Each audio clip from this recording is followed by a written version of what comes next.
Oke, sahabat, sebelum sahabat menonton video ini, jangan lupa sahabat klik tombol subtitle agar sahabat bisa membaca dan memahami dari video-video ini. Oke, kita sambung ke videonya. Bismillahirrahmanirrahim. Assalamualaikum warahmatullahi wabarakatuh. Kembali lagi bersama kita di Rohmat dan Anton Channel. Di sini saya akan menceritakan kisah-kisah Nabi yang sebelumnya, yaitu Nabi Ismail alaihissalam. Untuk kali ini saya akan menceritakan kisah dari Nabi Ishak alaihissalam. Kan tetapi sebelum sahabat-sahabat melanjutkan ceritanya, sahabat jangan lupa untuk mengklik tombol like, komen, share, subscribe, serta nyalakan notifikasi loncengnya agar sahabat tidak ketinggalan updatean terbaru dari video kita, serta membuat kita lebih semangat dalam memberi wawasan, berbagi pengetahuan kepada sahabat-sahabat semuanya.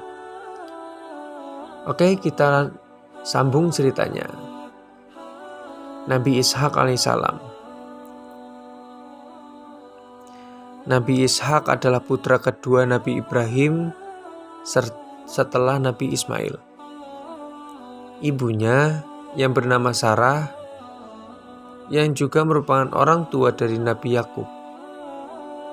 Nabi Ishak diutus untuk masyarakat Kan'an, khususnya di kota Hebron Al-Khalil, karena kaumnya tidak mengenal Allah.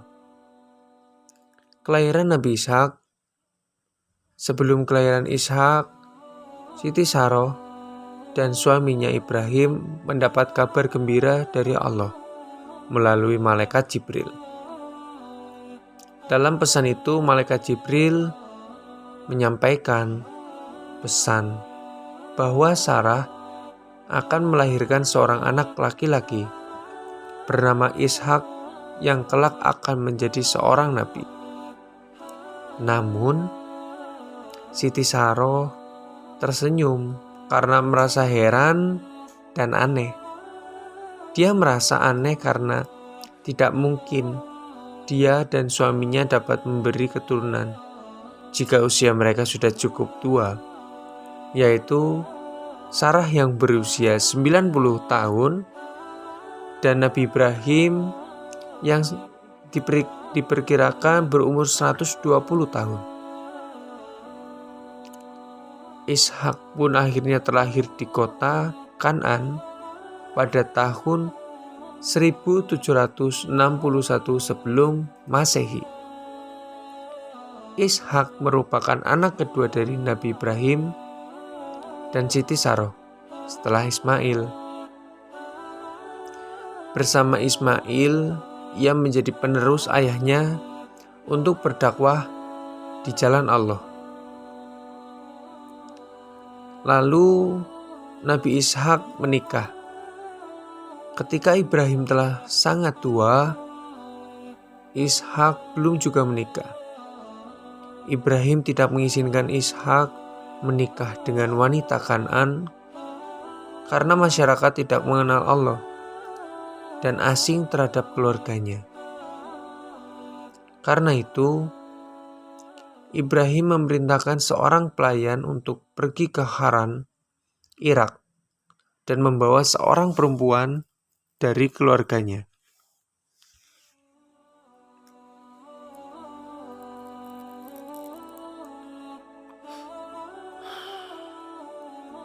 Karena itu, Ibrahim memerintah seorang pelayan untuk pergi ke Haran. Perempuan yang dimaksud itu adalah Rifkah binti Badnail bin Nahur, saudara Ibrahim yang kemudian dinikahkan dengan Ishak. Namun, ternyata ujian yang pernah menimpa ayah ibunya dialami pula oleh Nabi Ishak, istrinya, merupakan wanita yang mandul.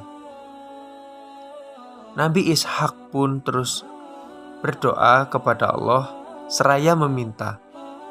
Ia lahir berkat keajaiban darinya, maka bukan hal mustahil bagi Allah untuk memberi kembali keajaiban tersebut.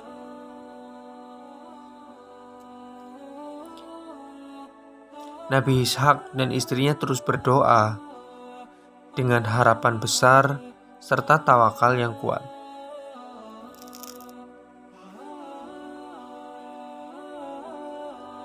Setelah penantian panjang, keajaiban itu pun datang. Rafikah hamil dan ternyata Allah memberinya anak kembar. Ialah Iis atau Esau dan Yakub. Betapa bahagianya Nabi Ishak. Ia dianugerahi 2 orang putra di usianya yang telah senja. Salah satunya pula putra kelak menjadi seorang rasul, ialah Nabi Yakub alaihissalam, yang kelak menjadi bapak dari Nabi Yusuf alaihissalam, Bunyamin, dan saudara-saudaranya.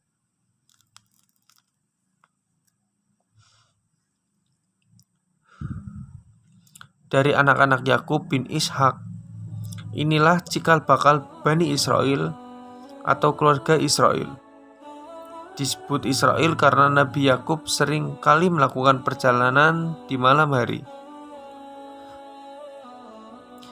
Kelak dari Bani Israel ini pula lahir sederet nabi dan rasul.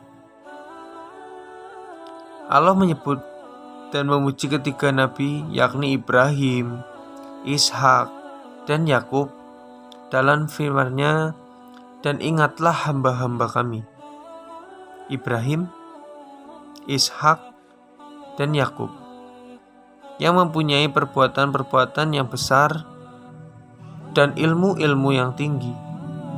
Sesungguhnya kami telah menyucikan mereka dengan menganugerahkan kepada mereka akhlak yang tinggi, yaitu selalu mengingatkan manusia kepada negeri akhirat. Dan sesungguhnya mereka pada sisi kami benar-benar termasuk orang-orang pilihan yang paling baik. Quran Surat Sad 45-47. Adapun dakwah dari Nabi Ishak alaihissalam untuk umatnya, beliau diangkat menjadi nabi sesudah ayahnya. Beliau dikenal sebagai ahli ilmu dan ahli hikmah.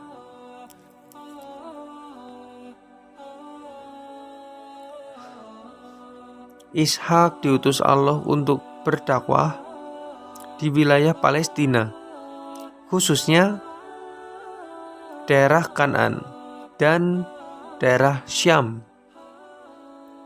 Ishak meneruskan dakwah ayahnya Ibrahim yang sudah tua renta dengan umur 120 tahun kurang lebihnya.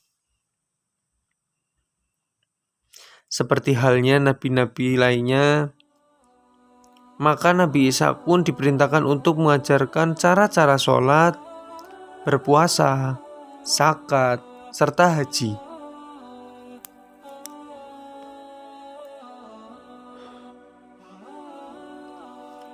Serta meninggalkan perbuatan maksiat pada kaumnya.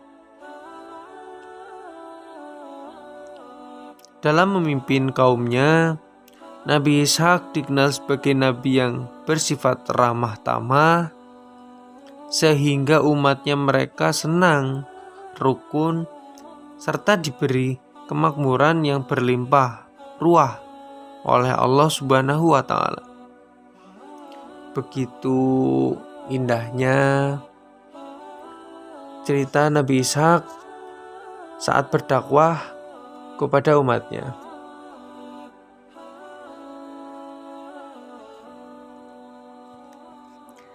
Nabi Ishak pun dalam Al-Quran beberapa kali disebutkan dalam Al-Quran surat Al-Baqarah ayat 133, 136, dan 140. Apakah kamu menjadi saksi saat maut akan menjemputmu, Yakub? Ketika dia berkata kepada anak-anaknya, "Apa yang kamu sembah sepeninggalanku?"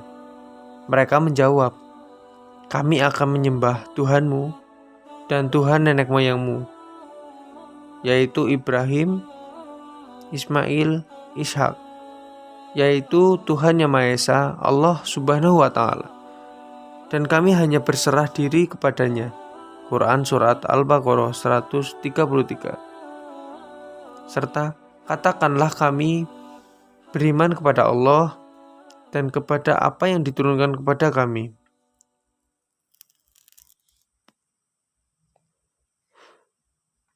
Dan kepada apa yang diturunkan kepada Ibrahim, Ismail, serta Ishak, Yakub, dan anak cucunya. Dan kepada apa yang diberikan kepada Musa dan Isa, serta kepada apa yang diberikan kepada nabi-nabi dan Tuhan mereka. Kami tidak membeda-bedakan seorang di antara mereka, dan kami berserah diri kepadanya. Quran Surat Al-Baqarah ayat 136. Ataukah kamu, orang-orang Yahudi dan Nasrani, berkata bahwa Ibrahim, Ismail, Ishak, Yakub, dan anak cucunya adalah penganut Yahudi dan Nasrani? Katakanlah, kamulah yang lebih tahu atau Allah, dan siapakah yang lebih zalim daripada orang-orang yang menyembunyikan kesaksian dari Allah yang ada padanya. Allah tidak lengah terhadap apa yang kamu kerjakan. Quran Surat Al-Baqarah ayat 140. Di Quran Surat Al-Imran ayat 84, katakanlah, kami beriman kepada Allah Subhanahu wa Ta'ala, kepada apa yang diturunkan kepada kami dan yang diturunkan kepada Ibrahim, Ismail, Ishak, Yakub, dan anak cucunya, dan apa yang diberikan kepada Musa, Isa, dan para nabi-nabi Tuhan mereka. Kami tidak membeda-bedakan seorang pun di antara mereka, dan hanya kepadanya kami berserah diri. Quran Surat Al-Imran ayat 84. Setelah selesai dengan tugas kenabiannya dan sebagai utusan Allah untuk berdakwah menegakkan agama Allah untuk kaumnya, lalu Nabi Ishak pun wafat. Nabi Ishak wafat pada usia 180 tahun. Beliau dimakamkan di Palestina bersama Nabi Ibrahim dan Sayyidah Sarah. Jasadnya dimakamkan di Palestina, tepatnya adalah di Gua Makfilah, Hebron, atau Palestina sekarang. Di atas Gua Makfilah kini dibangun sebuah bangunan masjid yang berdiri nama Masjid Ibrahim. Di gua ini juga dimakamkan Nabi Ibrahim dan istrinya Siti Sarah, Nabi Yakub alaihissalam, putra Nabi Ishak, dan Rafkah, istri Nabi Ishak, dan juga Leh, istri Nabi Yakub.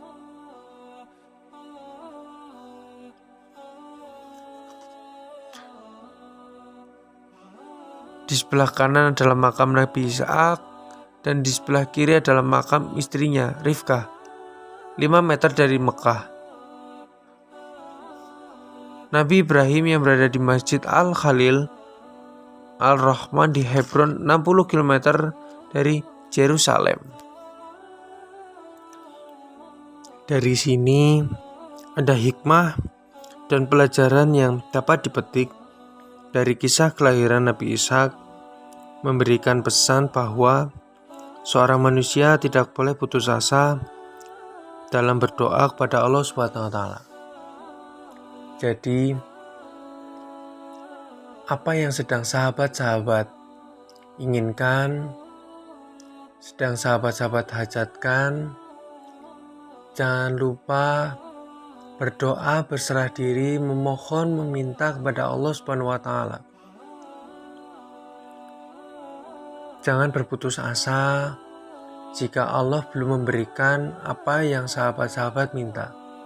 Teruslah berdoa dan meminta kepada Allah Subhanahu wa Ta'ala dengan keteguhan hati yang ikhlas serta sabar. Allah pun akan mengabulkan doa-doamu jika engkau telah bertekun dalam meminta, dalam beristiqomah, memohon doa kepada Allah Subhanahu wa Ta'ala. Allah itu Maha Pendengar, lagi Maha Penyayang pada hamba-hambanya. Mungkin pesan Nabi Ishak alaihissalam dapat kita jadikan sebagai wawasan, pengetahuan bahwasanya kita harus lebih istiqomah dalam meminta apapun pada Allah Subhanahu wa Ta'ala dengan cara berdoa. Jangan putus asa atau menyerah jika Allah belum memberikan apa yang kita minta. Mungkin itu saja yang bisa saya sampaikan. Bila ada kata yang salah, tutur kata yang kurang berkenan di mata sahabat, kami mohon maaf yang sebesar-besarnya. Akhiri kata, wassalamualaikum warahmatullahi wabarakatuh. Terima kasih.